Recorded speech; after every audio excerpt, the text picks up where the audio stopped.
3 days வீட்டுக்கு போயிட்டு என்ன பேக் பண்ணி கொடுத்துருக்காங்கன்னு தான் இந்த வீடியோவில் கவர் பண்ணியிருக்கேன். தேங்காய் எண்ணெய், அதுக்கப்புறம் வந்து நல்லெண்ணெய் ரெண்டுமே வந்து எங்கள் வயல்லேருந்து செக்கில் ஆட்டின சுத்தமான எண்ணெய் அதை வந்து பேக் பண்ணி கொடுத்துருக்காங்க.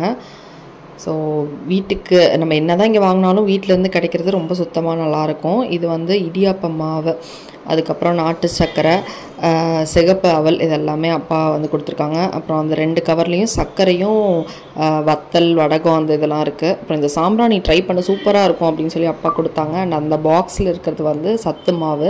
இந்த பெப்சோடென்ட் வந்து எதுக்கோ ஃப்ரீயாக கொடுத்தாங்க அப்படின்னு சொல்லிட்டு அதையும் நான் தூக்கிட்டு வந்துட்டேன். ரொம்ப க்யூட்டாக இருந்துச்சு அப்படின்னு சொல்லிட்டு. அப்புறம் இது வந்து யாரோ எங்கேருந்தோ வந்து கொடுத்தாங்க அப்படின்னு சொல்லிட்டு அதுக்குள்ளே பார்த்தா அந்த மைலோ, இன்ஸ்டன்ட் காஃபி பவுடர் அதெல்லாம் இருந்தது. அதெல்லாம் ட்ரை பண்ணி பார்க்கணும். ட்ரிச்சியில் அஸ்வின்ஸுன்ற கடையிலேருந்து இதெல்லாம் வாங்கினது ஸ்நாக்ஸு. இது அப்படியே ஒரு 2 வாரத்துக்கு மேலே ஓடும்னு நினைக்கிறேன். ஸோ சேனல் நிறைய பேர் சப்ஸ்கிரைப் பண்ணாமல் பார்க்குறீங்க, மறக்காமல் சப்ஸ்கிரைப் பண்ணிக்கோங்க. தேங்க்யூ.